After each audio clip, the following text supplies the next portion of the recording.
Morning! What you can't see under Michael's hat is the lovely haircut I gave him a few days ago.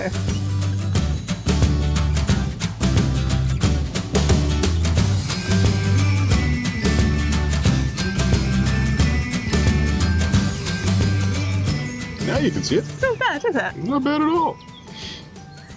I mean, you know, not like... I'm professional. Yeah, but it's not bad. You're not embarrassed about walking down the street with it? No, well, I am embarrassed about walking down the street with it, but that's really just because of the length of the top. I was too scared to take the length off the top.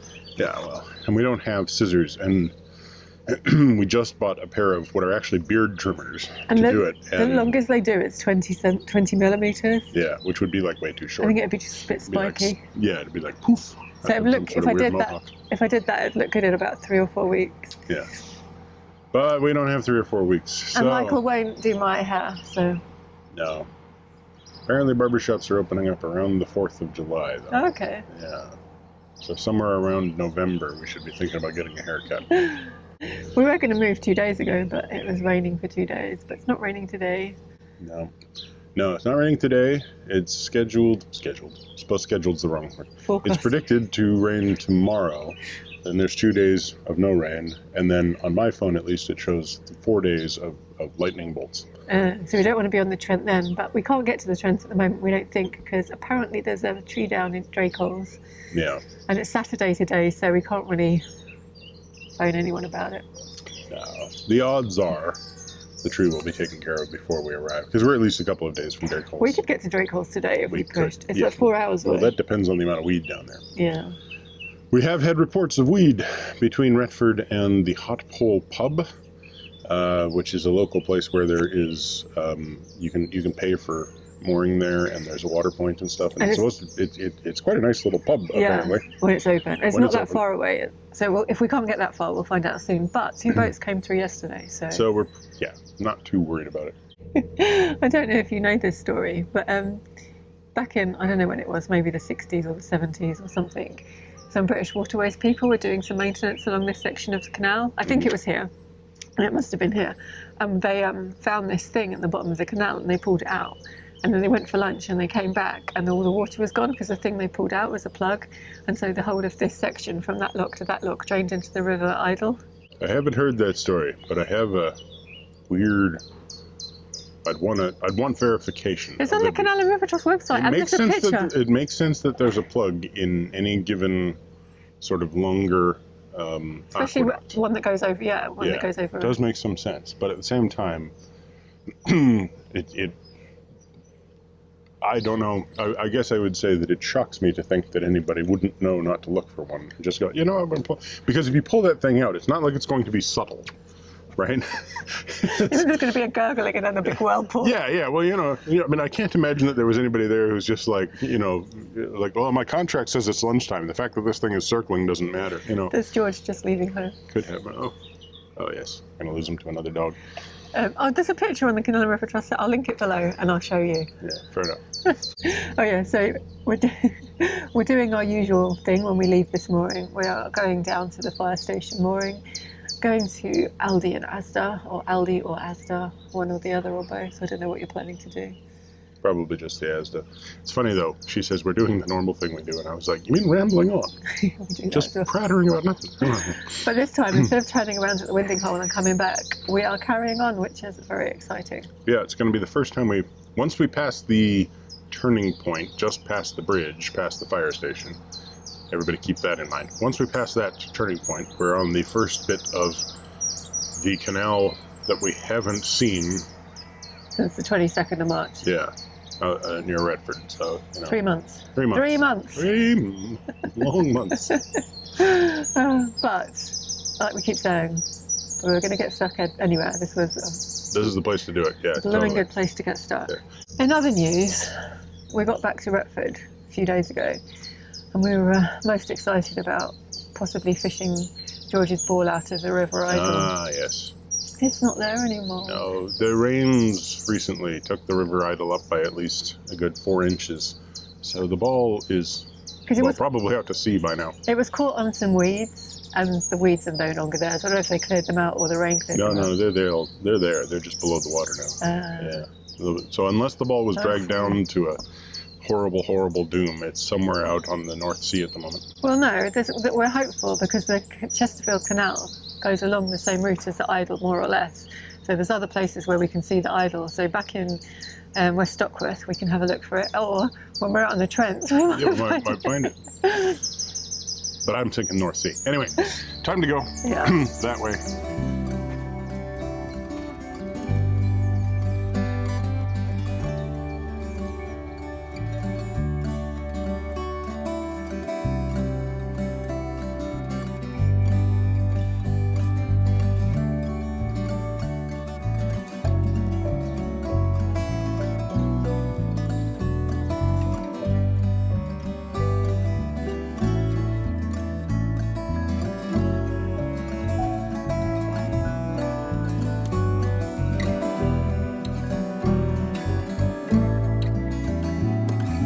Through Retford town lock for the final time.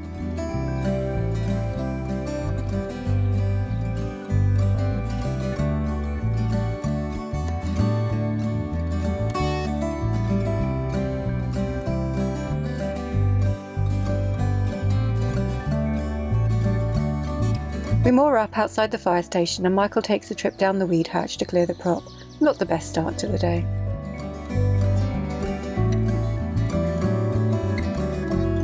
And George nearly takes a handful of prop weed in the snoot.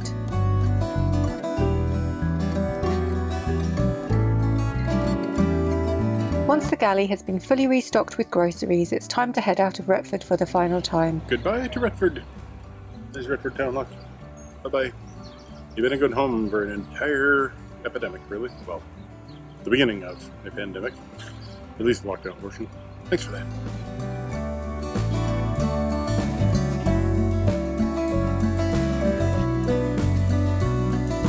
It was really hard to stay in one area for so many weeks, but now it's time to leave. We feel pretty sad about it.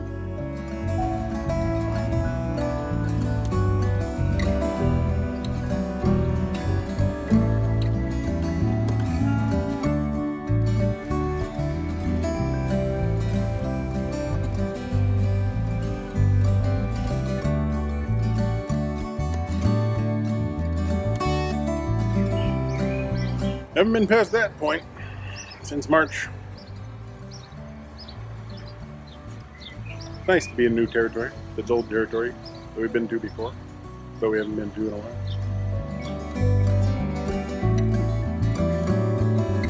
It's only a mile to the first lock, so George and I decide to walk.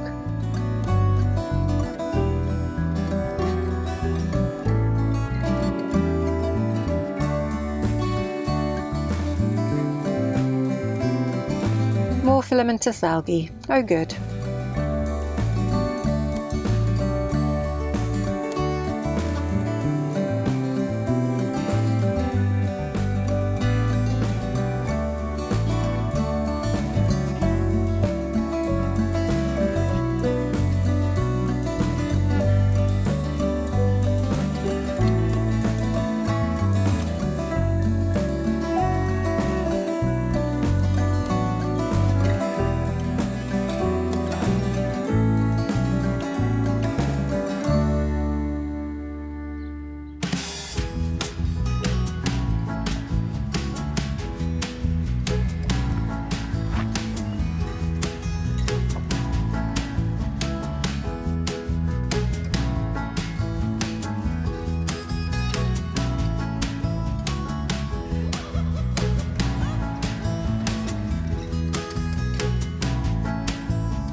We've made it to the Hot Pole pub and the weed hasn't been that bad at all. We've just caught a little on the prop, which is easily thrown off with a thrust on reverse.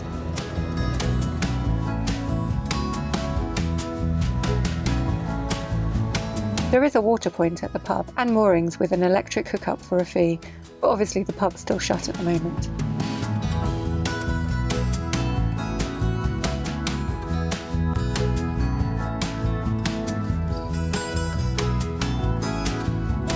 We're back to wide locks here, and I really miss the narrow ones already. These take so much longer, and they use a lot more water.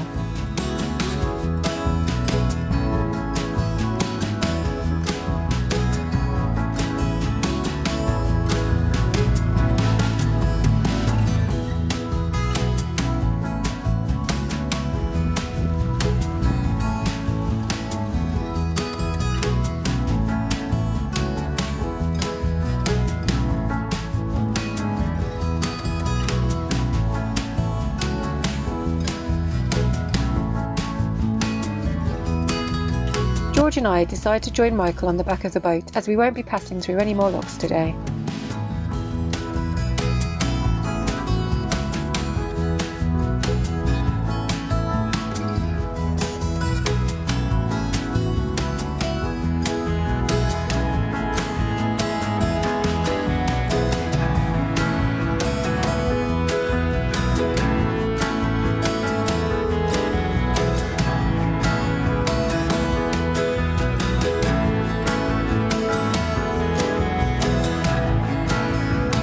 The canal is actually quite shallow along here, so progress is fairly slow.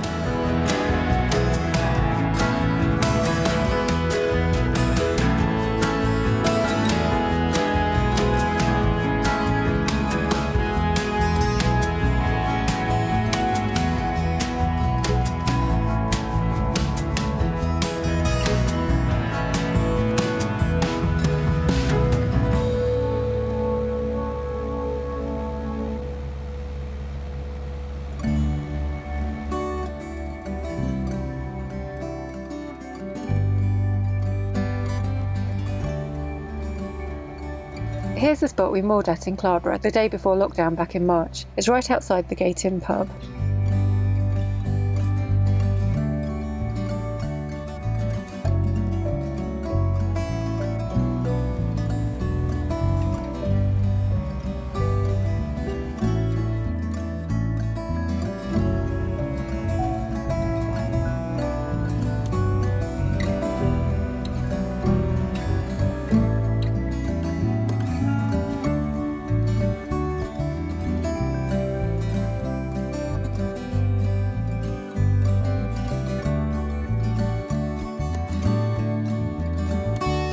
Yet another canal side pub. You could do a fairly good pub crawl along here.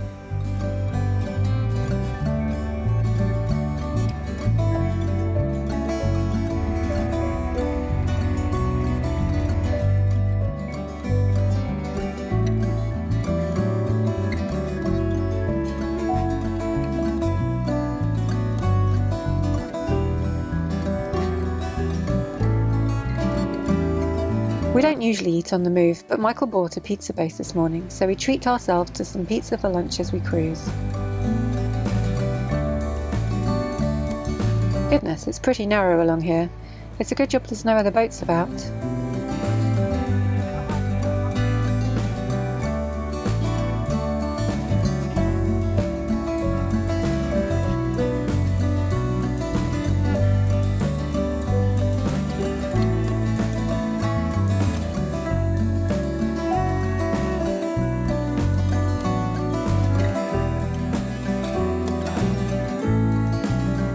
Oh, what a lovely family. I've decided that cygnet wings are the cutest things ever. One of the many reasons that we love this canal so much is that there's so many stunning views like this one.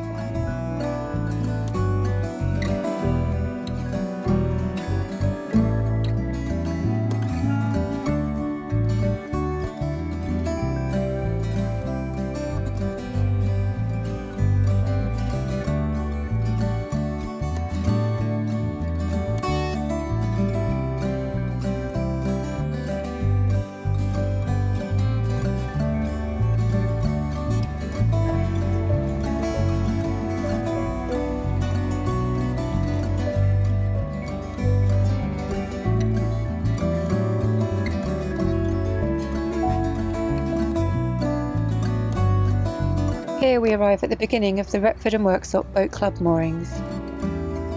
What a lovely view they have.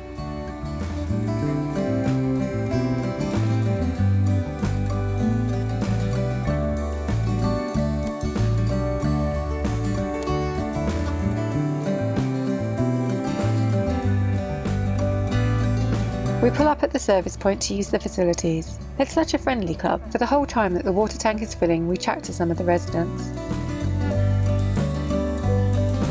At this point, I'm under the impression that we'll stop here for the night, but Michael persuades me that we should continue towards Drakeholes, and George persuades me that I should walk with him.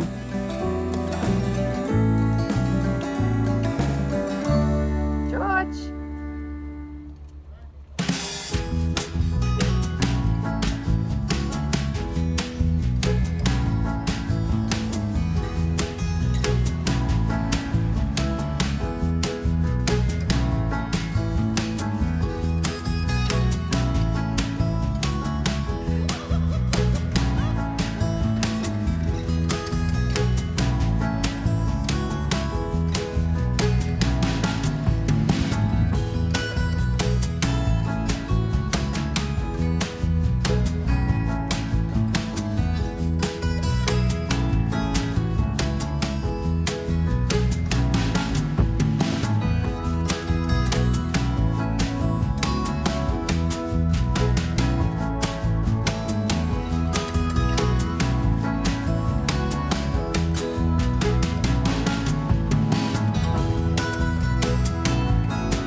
George has gotten pretty hot, so Michael stops under the bridge for a second so I can get him some water to drink.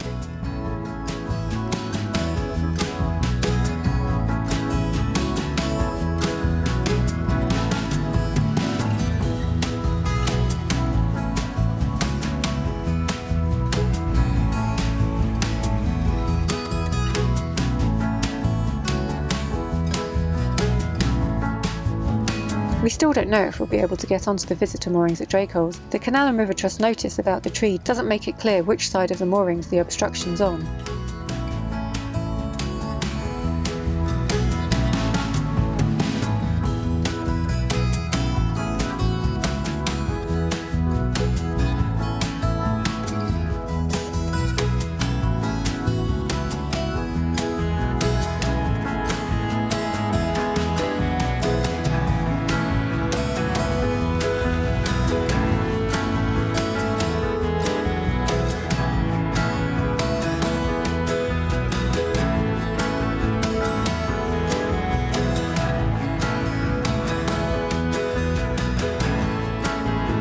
I think these boats were working on the towpath when we passed through months ago.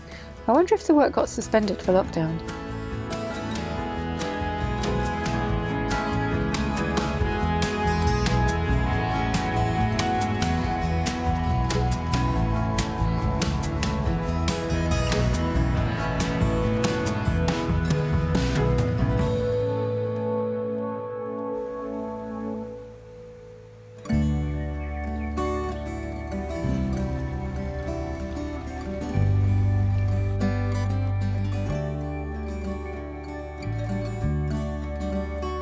Here's the lovely bridge that's watched over by the bearded man.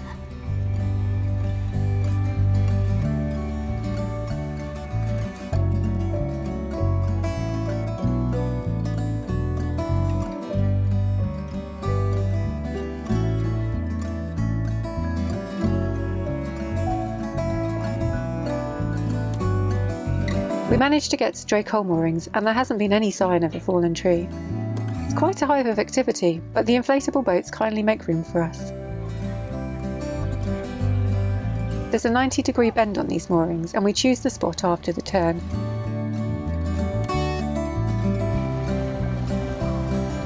And just as we make our approach, we spot a boat coming through the tunnel towards us.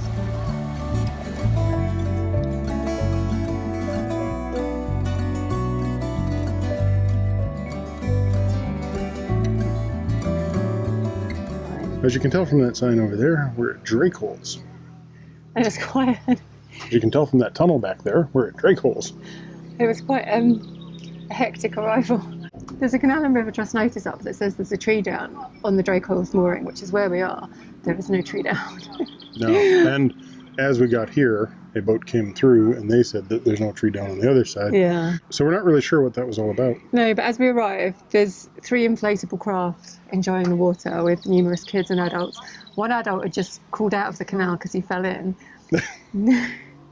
There's various. Wish I'd seen that. Yeah, there's various like spectators around just enjoying it because there's like picnic benches and stuff, and then you have to like turn the corner to come onto this mooring, and so just as we turn the corner, there's a boat coming through the tunnel. So they obviously think we're going through. So they're like, honk, honk, honk. And I'm like, don't worry, we're not trying to get through. But then they had to stop because you turned, but we weren't like in. No. And then I felt so much pressure pulling the boat in to get out of the way. But it turns out they're the people that we met on the way west at the Retford and Worksop Boat Club that gave us our toilet roll. And yeah, they said there's no tree down, so. Yeah. And then there's all these kids, as I come into to begin my turn, there's all these children and this little girl's just like, do you have toilets on that boats? And I'm like, yeah. And she points at this other boat with this look of shock. Like, there's another boat that's parked up here. And she points at it with a look of shock. And she's just like, does that boat have a toilet? And then one of the adults said, oh, you're on YouTube. And then everyone wanted to come over and say hello, which was lovely. But all of a sudden, there's like it's really hard. 7 children and 2 men. And yeah. It's really hard social distancing, mooring up and talking. Yeah. It was lovely. Yeah. It was lovely. But so that's it. We made it from Retford all the way down in one day. Didn't think we'd come. Well, I hoped we'd come this far, but I didn't think we would. And I was ready to stop at the boat club. To be honest, it's only because Michael said we should carry on. Because I was tired, and also I thought there was a tree down. Yeah. But now we're only, you know, what, 2.5 hours, Yeah, not maybe far 3 at hours all. away from The Trent. West Stockwith and the Trent. So The that's mighty cool. Trent. Now we really just have one day's move to do, and we're done the canal. So it was kind of emotional leaving Retford. Really was, like, surprisingly so. We said goodbye to our neighbours, who've been neighbours of ours pretty much since lockdown began. Yeah, pretty much from Like, the we beginning first of met them lockdown. on these moorings. Yeah, here at Drakeholes. And they were heading that way, and then lockdown happened, and they were like, okay, we'll go to Retford. And we've sort of been side by side for most of the last 3 months. apart from when we went to the end. Yeah. And they actually helped us out in Retford just now, because we didn't have potentially enough diesel to get us back to West Stockwith. So they had a car and they went and got us some diesel, and Yeah. they got themselves some diesel. But thank you very much. Yeah, thanks Rob so and much for that. Leslie. Because you know, and I got to learn about a siphoning thing I'd never seen in action. Now I'm like, no, I want one of those. Oh, God. Yes, But yeah, I feel bad for them because they're canal traders, so they go to lots of the floating markets. They haven't been able to go any. They were booked in all sorts, I think. So they're just trying to do the online selling, and they do like really beautiful illustrations and maps. So we'll put a link below in case anyone's interested in. yeah, they do some really nice work. Yeah. It was emotional though. I was like, it was funny. Like I left and I was like, we passed the point of no return, and I'm like, oh my God, we haven't been past here in forever. I'm not sure that it's safe. But Oh, yeah. hello. It's the Canada goose. Oh, and the baby. Yeah. We've been looking for this swan. People have said to look out for a swan, a baby swan, and a Canada goose. Do you have some duck food? Yeah, I'm getting Okay. And yeah, apparently this is the, they call it the nanny goose. And it just hangs out and takes care of this signet with the look moon. at the baby. You must have some too, Nanny. All right, so we found them. That's good. Now you're going again. I can't remember what we were talking about. I was talking about how when we passed the point of no return in Retford, Oh yeah. I was like, oh my God, we haven't been past here in forever. So, Yeah, because it felt safe there. Like really safe. Like it was the place to spend. we survived a pandemic there. Yeah, it was a world-changing pandemic, and we took it in Retford, and it was like, A comfort blanket. yeah, and it's now one of my favorite little towns in England. Yeah. You know, like I know all the nooks and crannies and stuff, and all the, you know, well, none of the shops actually. No.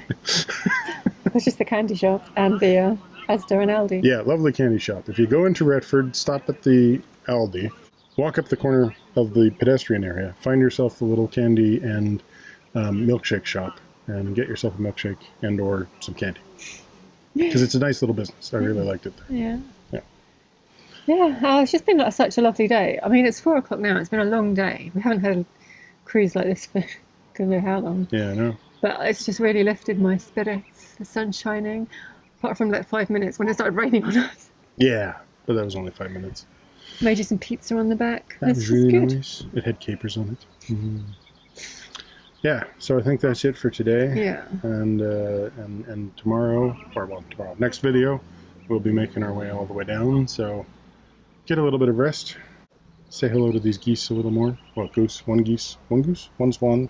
Say hello to these avians a little bit more, and then get some rest.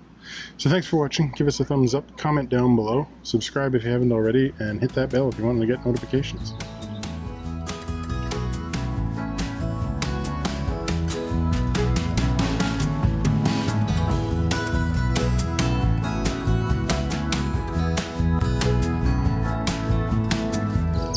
So in all of that, I also love the fact that I was told, in a comment, somebody was like, Michael really needs a Tilly hat.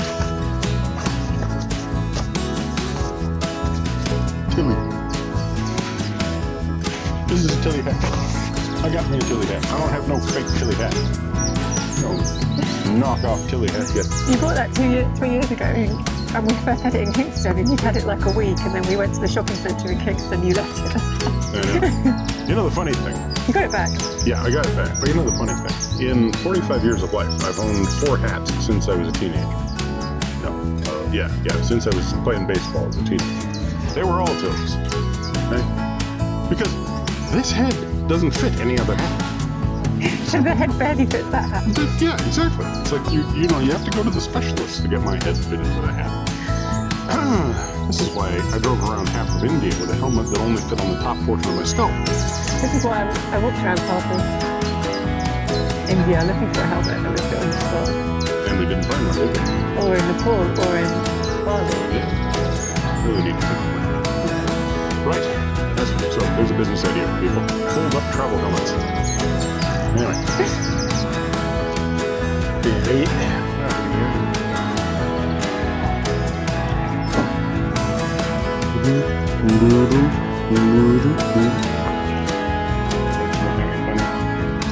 Okay, you're blowing.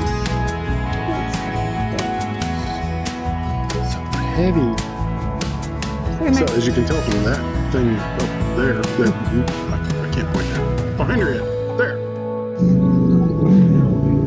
Noisy bike. Motorcycle. So, Which gets louder the further it gets away. Fascinating. yeah, there's a canal and river trust notice up that says, shush! It's getting louder. I know. So we're not really sure what was that all It's boat club. They gave us our toilet roll. which came in very useful. And it was nice. Don't think too much about that, actually.